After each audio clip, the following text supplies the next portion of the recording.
헌법재판관과 법원 내 사조직, 우리법연구회 후신인 국제인권법연구회에 대해서 말씀드리겠습니다. 제가 이런 말하고 나면 전한길이가 다시 또 헌법재판소에 또다시 음모론을 제기한다는데 이게 음모론인지 진실인지는 여러분이 판단해 주십시오. 자, 먼저 헌법재판소. 이 헌법재판소라는 것은 다 아시다시피 대한민국 법률기관 중에서 가장 높은 기관이다. 지방법원, 고등법원, 대법원이 있고 그 위에 독립된 기관으로 헌법재판소가 존재한다.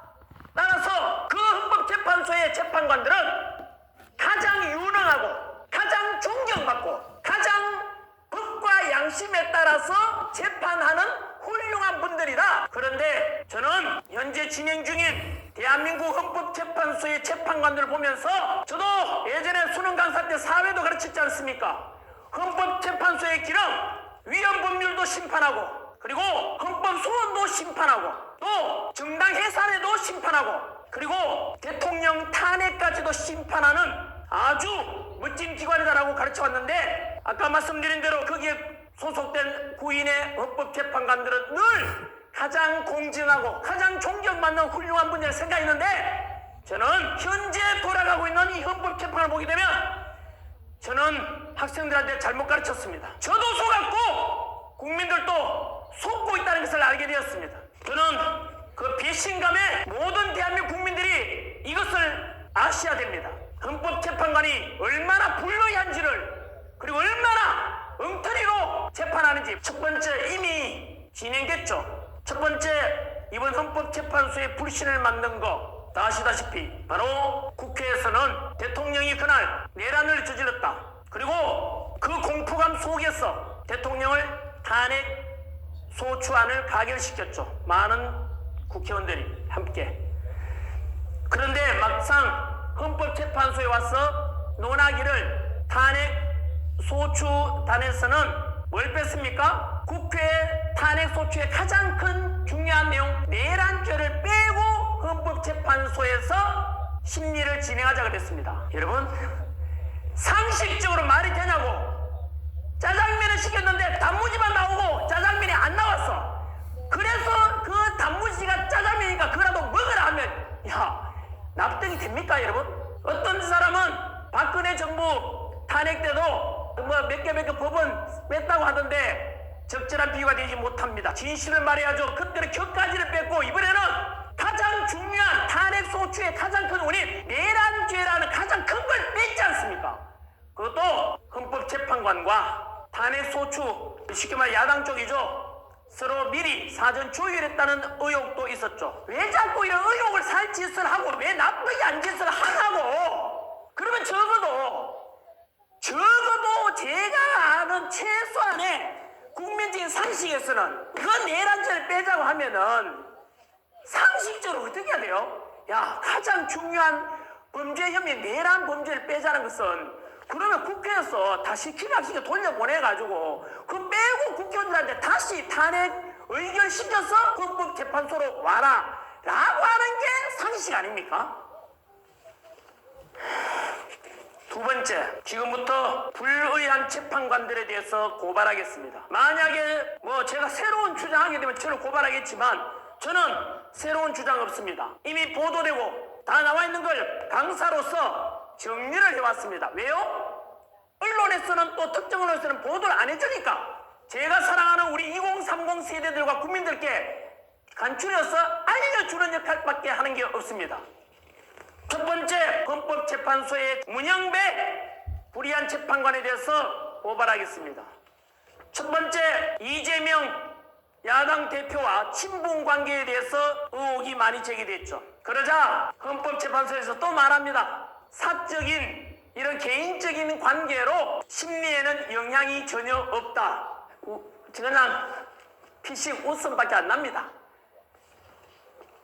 두 번째, 불리한 재판관 문영배는 자신의 SNS, 페이스북에 팔로우하는 사람이 김재동, 그리고 김어준, 이재명 그러다가 문제가 되니까 계정을 삭제했죠. 그걸 뭘 말하는지 압니까? 삭제하면 다 합니까? 그럼 본인이 그런 인간이 있었다는 거잖아요. 친분관계가. 거기다가 계정 삭제는 뭘 말하는지 아세요? 증거인멸이잖아.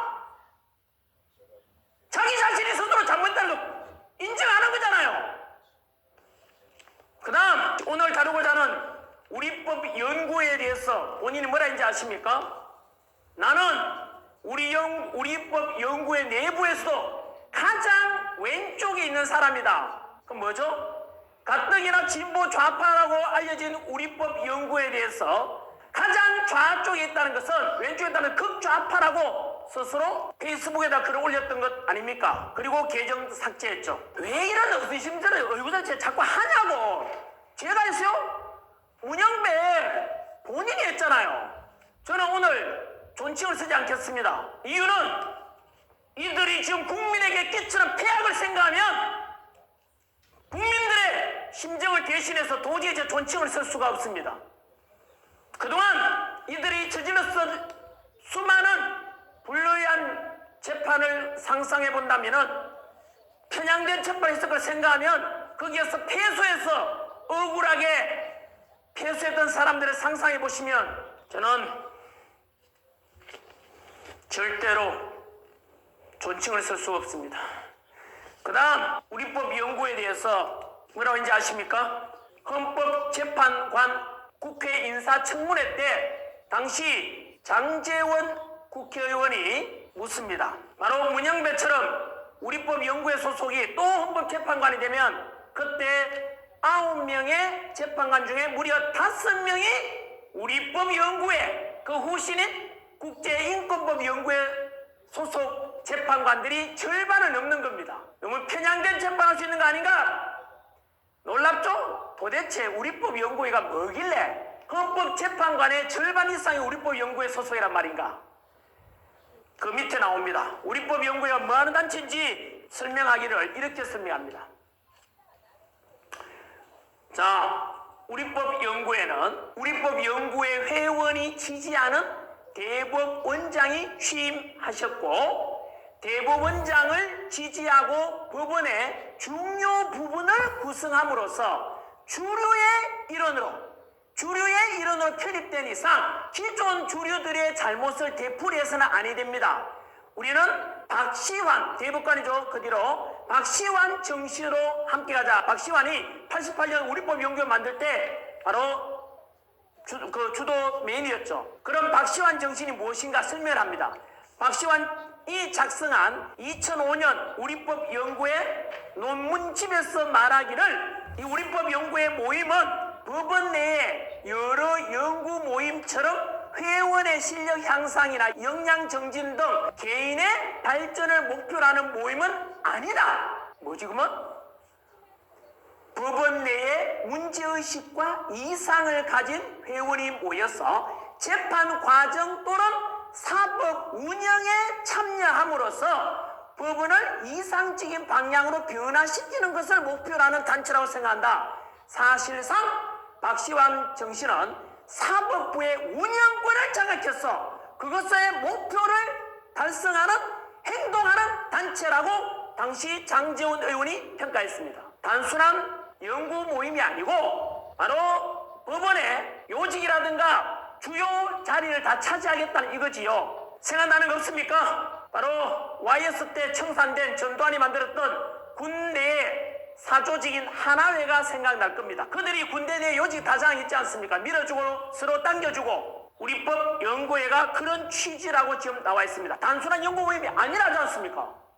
그 결과 우리법 연구회는 현재 한 3천여 명의 우리나라 법관 중에서 지금 오픈 안 하지요. 기존에 오픈됐을 때 바로 한 300여 명 그리고 뭐 적게는 지금 탈퇴한 사람 다 합쳐서 한 300여 명에 400명 돼서 전체 법관의 한 15% 정도 되는데 금방 말씀드린 대로 최고기한 헌법재판소의 재판관 중에 무려 5명이 9명 중에 5명이 우리법 연구회가 다 창항했다는 뜻입니다. 그 뒤로 우리가 잘 알고 있는 지연재판하면 누가 생각납니까? 김명수 대법원장 아닙니까? 그분도 우리법 연구회였고 그 뒤로 뭐 일어나는 일들 보면은 퍼즐이 맞춰지겠죠. 정리하겠습니다. 금방 말씀드린 대로 불의한 재판관 현재 헌법재판소 소장 대행을 담당하고 있는 문영배 현재 헌법재판소의 탄핵 소추안 쪽에 있는 야당의 대표와 개인적인 신분인 관계가 있고 많은 SNS를 주고받고 있고 또 아까 말씀드린 대로 우리법 연구회 안에서도 본인은 가장 왼쪽에 있다 그랬습니다. 그러면은 이 사람이 가지는 국가관에 대해서 본인이 말했지 않습니까? 가장 극좌파라고. 이런 편향되고 야당 대표가 친분 있는 사람이 헌법재판관에 있는데 이것이 그럼에도 불구하고 헌법 공부하는 개인적인 친분 관계가 탄핵 심판 심리에 영향을 미치지 않는다. 국민을 개돼지로 하는가 보네. 그걸 믿으라고. 그 다음 두 번째 불의한 헌법재판관 이미선 짧게 두 가지만 지적합니다. 자신의 13억대 주식 그리고 주식을 가진 회사의 재판에 승소 판결을 내린 직후 전후에 그 회사 주식을 또 추가 매입합니다. 여러분 이게 어떤 뜻인지 아십니까? 내가 심판 재판관인데 A와 B가 재판하는데 판결해주고 나는 B를 손들어주고 그 B 회사의 주식을 추가 매입하는 겁니다. 이 말은 그 재판에서 패소있는 사람이 들으면 어떤 일이 발생합니까? 이게 공정한 재판입니까? 이게? 양심이 있으면은 어떻게 이럴 수가 있습니까? 법과 양심에 따라 재판한다는 게 우리 기본적인 법관의 가장 기본적인 원칙일 건데 어떻게 이런 파렴치한 짓을 할 수 있는지. 거기다가 더 충격적인 것은 이미선 재판관의 여동생이 바로 이상희 변호사인데 현재 무엇을 하고 있는지 아십니까? 윤석열 대통령 퇴진 특별위원회 부위원장입니다. 여러분 이 정도만 되면은 이미선 재판관은 이해 충돌에 관련 있지 않습니까? 재판관은 집행해야죠. 재판을. 국민 여러분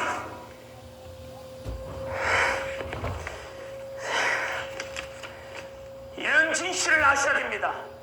언론들 보고 있습니까? 이런 것도 보도해야 될 거 아닙니까? 그게 알 권리를 충족시키는 기자 정신의 근본 아닙니까? 국민들이 알려줘야죠.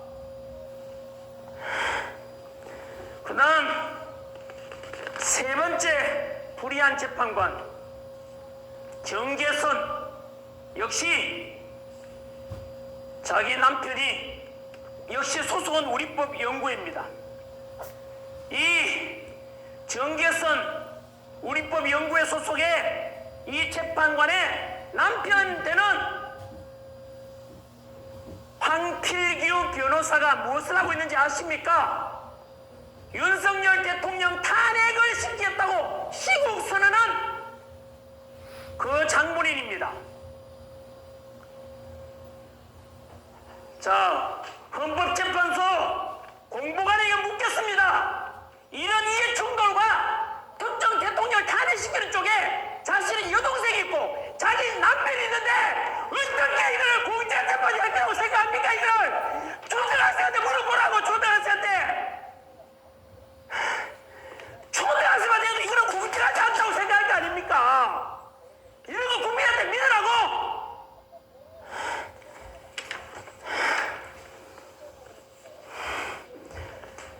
여러분 그 다음 40년 현재 최상모 권한대행에게 빨리 임명하라고 야당에서 협박했지 않습니까? 하지만 최상목 대행은 여야 합의를 거쳐서 하는 게 원칙 아닌가, 관리 아닌가에 대해서 거부했죠. 그러자 야당에서는 바로 또 헌법재판소에다가 또 이거 위헌 법률 아닌가 해서 또 제소를 했어요.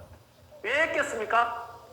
믿는 구석이 있으니까 했을 거 아닙니까? 그리고 나서 2월 3일 오늘 제가 녹화하는 날이 1월 30일이니까 내일 2월 1일 토요일 2월 2일 2월 3일까지 40여기 헌법재판관으로 임명하겠다라는 취지로 그 위헌 법률의 심판에서 아마 40명을 임명해서 9명을 맞추려고 할 건데 국민 여러분, 그 이유가 무엇이겠습니까? 그에 앞서서 한덕수 국무총리도 전제 탄핵 심판 과정에 와 있으니까 그것부터 심판해 주는 게 원칙 아닙니까? 이 원칙도 없어요. 헌법재판소는.